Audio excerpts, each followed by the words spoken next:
চুরি ঠেকাতে দোকানের বাইরে বসানো হয়েছিল সিসি ক্যামেরা, কিন্তু সেই সিসি ক্যামেরা এবার ধরা পড়ল এক অদ্ভুত দৃশ্যের। একটি কুকুর সদৃশ বস্তু একদিক থেকে অন্যদিকে দ্রুত বেগে ছোটাছুটি করছে, যা দেখে অনেকেই মনে করছেন রোবট, আবার অনেকেই মনে করছেন ভিন গ্রহের কোনো প্রাণী। আর ঘটনাটির সিসিটিভি ভিডিওটি ছড়িয়ে পড়তেই তোলপাড় শুরু হয় সবখানে। ঘটনাটি ঘটেছে কুড়িগ্রামের ভুরুঙ্গামারী উপজেলার বলদিয়া ইউনিয়নের মিলনীবাজার এলাকায়।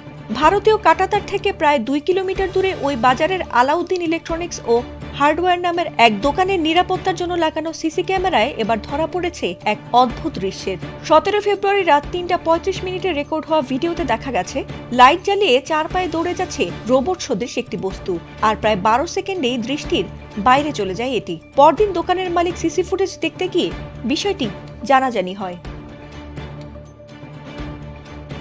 আর ঘটনাটি ছড়িয়ে পড়তেই রীতিমতো বিষয়টি নিয়ে ব্যাপক জল্পনা কল্পনা শুরু হয়েছে জেলা জুড়ে। এমনকি নড়ে চড়ে বসেছে প্রশাসন ও আইন শৃঙ্খলা বাহিনীও। কৌতূহলী মানুষের প্রশ্ন, এই প্রত্যন্ত সীমান্তবর্তী গ্রামে কিভাবে এলো এটি?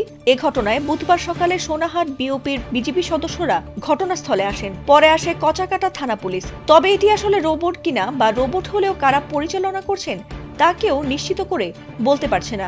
এমনকি ভিডিওটি দেখেও কৌতূহল ও আতঙ্ক বাড়ছে জনমনে।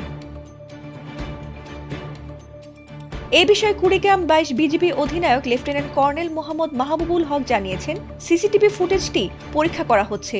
এটি এআই দিয়ে তৈরি কিনা অথবা ভারতীয় কোনো রোবট কিনা তা নিশ্চিত হয়ে পরে জানানো হবে।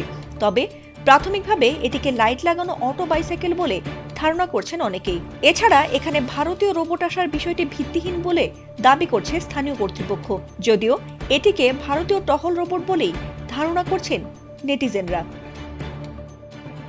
ফাতিমা সুলতানা, এটিএন বাংলা।